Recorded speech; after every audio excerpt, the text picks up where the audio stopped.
Movie start होती है Valentine's day के साथ। हमें एक आदमी दिखाया जाता है जो किसी लड़की के साथ एक रेस्टोरेंट में डेट पर आया था और उस आदमी की अभी कुछ दिन पहले ही डाइवोर्स हुई थी। उस आदमी की एक बेटी सैंडी भी होती है जो ऑलमोस्ट उसी लड़की की एज की है जो उसके सामने बैठी थी। वो पूरा टाइम अपने अमीर होने की ही बातें कर रहा होता है जिससे वो लड़की भी तंग आ जाती है। वो वॉशरूम का बहाना बनाकर उससे पीछा छुड़ाकर वहाँ से चली जाती है। उसके जाते ही वो अपना फोन चेक करता है जिस पर सैंडी की 12 मिस्ड कॉल आई होती है, लेकिन वो उसे इग्नोर कर देता है और तब सैंडी खुद ही वहाँ पर पहुँच जाती है। वो सैंडी को कहता है कि वो एक बिजनेस मीटिंग में आया है, लेकिन असल में सैंडी उसे चेक करने नहीं आई होती। वो बहुत ही ज्यादा घबराई होती है, वो बहुत परेशान लगती है और उसे होना भी चाहिए था क्योंकि डाइवोर्स की वजह से वो अपने फादर से बहुत नाराज थी, जिस पर वो क्यूपिड को ऑर्डर दे देती है। लेकिन अब वो अपने डिसीजन पर बहुत पछता रही होती है क्योंकि क्यूपिड ने उसकी मदर के साथ साथ उसके सारे फ्रेंड्स को भी मार दिया। उसके फादर ये सुनकर गुस्से से उसे बाहर ले जाते हैं। बाहर उसे वही लड़की मिलती है जो उसके साथ डेट पर आई। वो वहाँ से जा रही होती है, लेकिन इससे पहले वो जाती आसमान से एक एरो आता है और सीधा उसकी आंख में आकर लग जाता है और वो वहीं मर जाती है। वो देखते हैं तो आसमान में क्यूपिड उड़ रहा होता है। उससे जान बचाकर वो जंगल की तरफ भागते हैं। जंगल में पहुंचकर वो सोचते हैं कि शायद वो क्यूपिड से बच गए हैं, लेकिन इतनी ही देर में क्यूपिड वहाँ पर पहुँच जाता है। वो पहले तो सैंडी के फादर के पाँव में एरो मारता है जिससे वो फौरन जमीन पर गिर जाता है। इसके बाद वो उसी एरो के ऊपर सैंडी का सर भी जोर से पटक देता है जिससे वो दोनों मौके पर मर जाते हैं। उन्हें मारने के बाद वो सैंडी के फादर का दिल निकाल लेता है और यहाँ पर हमें दिखाया जाता है कि क्यूपिड कैसा दिखता था और वो डीमन क्यूपिड क्या क्या कर सकता है। इसके बाद कहानी 1 साल बाद दिखाई जाती है जो वैलेंटाइन डे से 2 दिन पहले का दिन होता है। वहाँ पर एक लड़की फे दिखाई जाती है जो ब्लैक मैजिक की प्रैक्टिस कर रही होती है। वो अपने स्कूल टीचर डंकन को लाइक करती थी और उसे हासिल करने के लिए वो कई तरह के मैजिकल वर्ड्स बोलती थी और कई तरह के रिचुअल भी करती थी ताकि वो भी उससे प्यार करने लग जाए। लेकिन डंकन अपनी फेलो टीचर हेलन को लाइक करता था। वो दोनों स्कूल में साथ बैठे थे। तभी एक टीचर वहाँ पर आती है और डंकन को बताती है कि आपकी एक स्टूडेंट के बालों में च्युइंगम फंस गई है। जिसके बालों में च्युइंगम फंसी थी वो लड़की फे थी जो अपने फ्रेंड मैट के साथ मिलकर च्युइंगम को निकालने की कोशिश कर रही थी। उसके बालों में भी च्युइंगम उसकी क्लास फेलो इलीस ने लगाई होती है, जिसके पीछे एक रीजन भी होता है। फे के फादर की 1 साल पहले डेथ हो जाती है और अब उसकी मदर का अफेयर इलीस के डैड के साथ होता है। इलीस अपने पेरेंट्स की डिवोर्स की वजह फे की मदर को समझती है और यही वजह है कि वो फे से बदला लेती है। डंकन फे से पूछता है,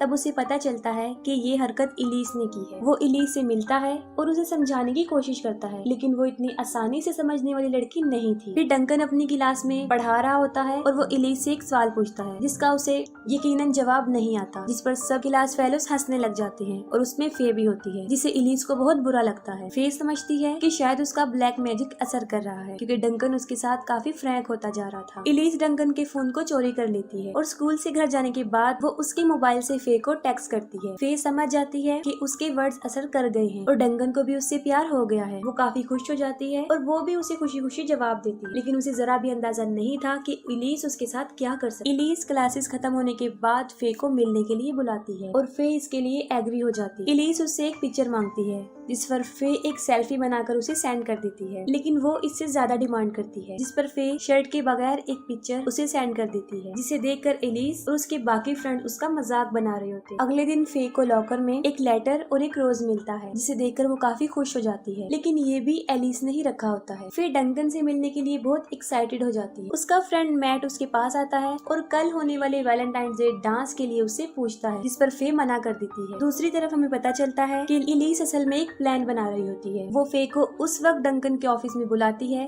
जब वो अकेला वहाँ पर पेपर चेक करेगा और एलिस उन दोनों की एक वीडियो बनाई जिसे वो इंटरनेट पर भी अपलोड कर सकती है। जैसे ही क्लासेस खत्म होती है फिर डंकन के ऑफिस में पहुँच जाती है। दूसरी तरफ एलिस भी ये सारी रिकॉर्डिंग कर रही होती है और फे डंकन से उसी वे में बात कर रही होती है जिस तरह वो मैसेज पर कर रही। डंकन को फे का बिहेवियर काफी अजीब लगता है और वो उसे कहता है कि वो घर चली जाए, जिस पर वो सडन उसे किस कर देती है। डंकन को कुछ समझ नहीं आती और वो फे को दूर हटा देता है। एलिस ये सब कैप्चर करके वहाँ से भाग जाती है। फे भी काफी डिसहार्ट होती है और वहाँ से चली जाती है। वो घर जाके अपनी ब्लैक मैजिक बुक को चेक करती है कि कहीं उसने कुछ मिस तो नहीं कर दिया। वो देखती है कि उसने सारे लव स्पेल को पूरा कर दिया है और अब सिर्फ एक ही स्पेल बचा था और वो ये था लव को डिस्ट्रॉय करने वालों को बुलाने वाला। फे काफी परेशान होती है, लेकिन वो फिर भी उस स्पेल का इस्तेमाल नहीं करती। अगले दिन वैलेंटाइन डे होता है और फे को भी एक कार्ड मिलता है, लेकिन उसे उसे पता नहीं होता कि ये किसने सेंड किया है, तो वो उसे फाड़ देती है। उस वक्त डंकन भी क्लास में होता है और अचानक से वही वीडियो प्ले हो जाती है और उसमें किस वाला सीन रिपीट हो रहा था। ये देखकर फे वहाँ से भाग जाती है और डंकन भी काफी परेशान हो जाता है क्योंकि इसकी वजह से वो सस्पेंड भी हो सकता था। फे क्लास से बाहर आती है, तब वो देखती है कि बाहर उसकी वही फोटोज लगी हुई हैं जो उसने डंकन के मोबाइल पर सेंड की थी। इलीस अपने फ्रेंड्स के साथ बाहर आती है और उसके जख्मों पर नमक छिड़कती है, लेकिन इस बार फे बर्दाश्त करने वाली नहीं थी। वो काफी गुस्से में होती है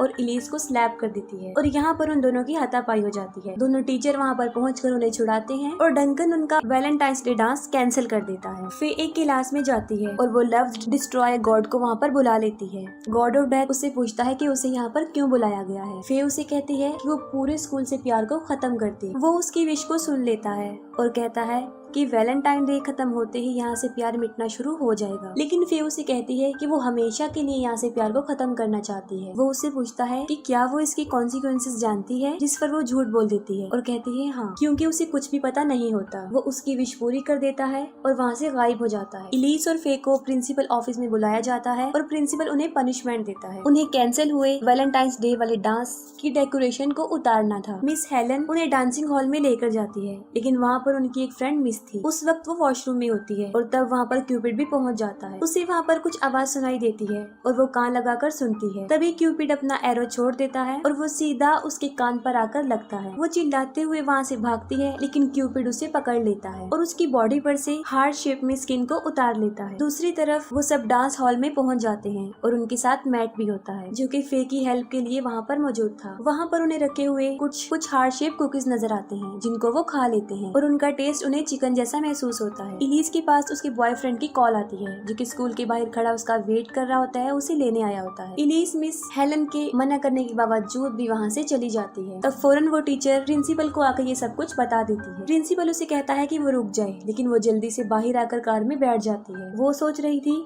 कि अब वो फ्री हो चुकी है, लेकिन ऐसा नहीं था। उनकी कार स्टार्ट ही नहीं हो रही थी। प्रिंसिपल वहाँ पर आ जाता है और कार के सामने खड़ा हो जाता है और उसे बाहर निकलने को कहता है। ये सब कुछ वहाँ खड़ी मिस हेलन भी देख रही होती है और अचानक से उन्हें आसमान में कुछ नजर आता है और वो क्यूपिड था जो उन्हें कुछ सोचने समझने का मौका भी नहीं देता और सीधा एरो प्रिंसिपल की आंख में मार देता है। ये देखकर इलीस और उसका बॉयफ्रेंड वहाँ से भागते हैं, लेकिन क्यूपिड उसकी बॉयफ्रेंड पर 2 एरो चला देता है। हेलन डंकन के पास जाती है और उसे बताती है कि उसका मोबाइल काम नहीं कर रहा है और सेम डंकन के साथ भी हो रहा होता है। उसका फोन भी काम नहीं कर रहा होता और उन्हें समझ नहीं आ रही होती कि उन्होंने आसमान में क्या देखा था और यही वजह थी कि वो किसी को बता भी नहीं सकते थे। लेकिन ब्रिट की हालत देखकर वो समझ जाते हैं कि वो किसी बड़े खतरे में। और यहाँ पर फे को भी समझ आ जाती है कि उसने बहुत बड़ी गलती कर दी है। उसने प्यार खत्म करने की विश तो कर दी थी, लेकिन उसे इस बात का अंदाजा नहीं था कि क्यूपिड सब लोगों को ही मार देगा। डंकन ब्रिट को चेक करता है और वो देखता है कि उस तीर वाली जगह से कोई जहर निकल रहा है और वो जहर उसकी पूरी बॉडी में फैलकर उसके दिल तक भी पहुंच चुका था। डंकन सब टीचर्स और स्टूडेंट्स को वहां से भेज देता है कि कहीं वो नर्वस ना हो जाएं। डंकन उसे बचाने की पूरी कोशिश करता है, लेकिन नाकाम हो जाता है और ब्रिट वहीं पर मर जाता है। दूसरी तरफ वो सब डांस हॉल में पहुंच जाते हैं और वो देखते हैं स्क्रीन पर एक अजीब चीज कि वहाँ पर किसी का दिल तेजी से धड़क रहा है।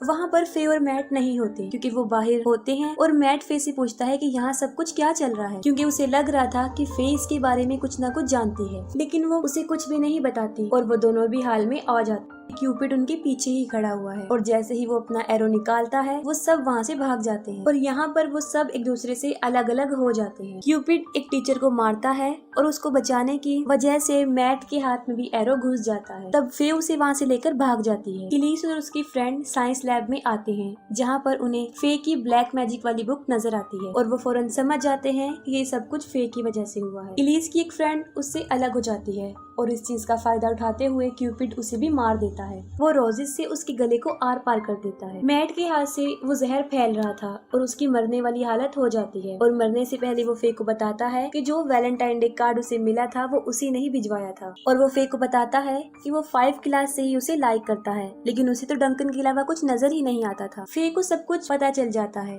और वो उसे कहती है कि वो उसके छोटे भाई जैसा है। फिर उन लोगों को लीना की बॉडी मिलती है और वो समझ जाते हैं कि वो हार्ड कुकीज किस चीज के बने हुए थे। इतनी देर में डंकन डंकन और हेलन भी वहाँ पर पहुँच जाते हैं और वो मैट का हाथ देकर बताते हैं कि मैं इसे बचा सकता हूँ। वो सब साइंस लैब में जाते हैं जहाँ एलिस उन लोगों को बता देती है कि ये सब किया धरा फे का है। तब फे भी इस बात को एक्सेप्ट कर लेती है कि उसने ब्लैक मैजिक का यूज करके ही क्यूपिड यानी गॉड ऑफ डेथ को बुलाया है और अब जो मैट मरने वाला है उसकी वजह भी फे ही है। एलिस और उसकी फ्रेंड अपनी बाकी दोनों फ्रेंड्स को ढूंढने के लिए वहाँ से चली जाती है। डंकन मैट को बचाने के लिए उसका हाथ काटने का फैसला लेता है ताकि वो जहर फैलता हुआ उसके दिल की तरफ ना चला जाए। उधर एलिस और उसका फ्रेंड डांस हॉल में पहुंचते हैं। वहाँ क्यूपिड उन पर हमला कर देता है। एलिस अपने फ्रेंड को वहाँ पर छोड़कर भाग जाती है और क्यूपिड उसे जान से मार देता है। डंकन मैट का हाथ काट के उसे बचा लेता है और फे यहाँ पर खुद को एक्सपोज करती है कि कैसे वो ब्लैक मैजिक का यूज करके ताकि डंकन भी उससे प्यार करने लग जाए। डंकन इस सब की परवाह किए बगैर उसे पूछता है कि अब क्यूपिड को कैसे रोका जा सकता है। ये उसे बताती है कि उसे रोका नहीं जा सकता, वैलेंटाइन डे खत्म होते ही वो वहाँ से चला जाएगा। डंकन देखता है कि वैलेंटाइन डे खत्म होने में सिर्फ 10 मिनट रह गए थे और अपनी जान बचाने के लिए उन्हें किसी तरह 10 मिनट तक खुद को छुपा कर रखना था, सेव रखना। लेकिन ये एक मुश्किल काम था।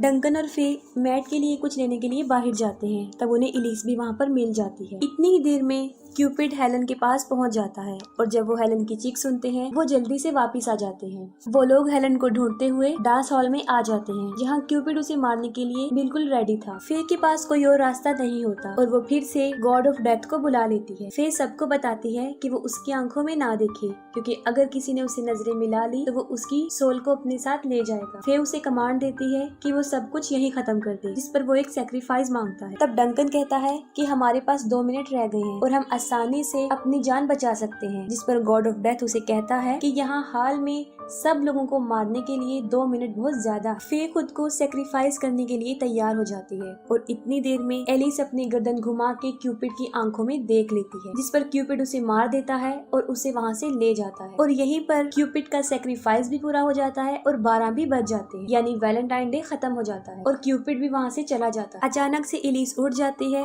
और फे डर की वजह से उसके मुंह पर बुक मार देती है जो उस एरो पर लगती है और वो मर जाती है। इसके बाद हेलन मैट को हॉस्पिटल लेकर जाती है। फे डंकन से माफी मांग लेती है और तब डंकन उसे किस करता है और यहीं पर फे के लव स्पेल काम करने लगते हैं और इसके साथ ही ये मूवी एंड हो जाती है।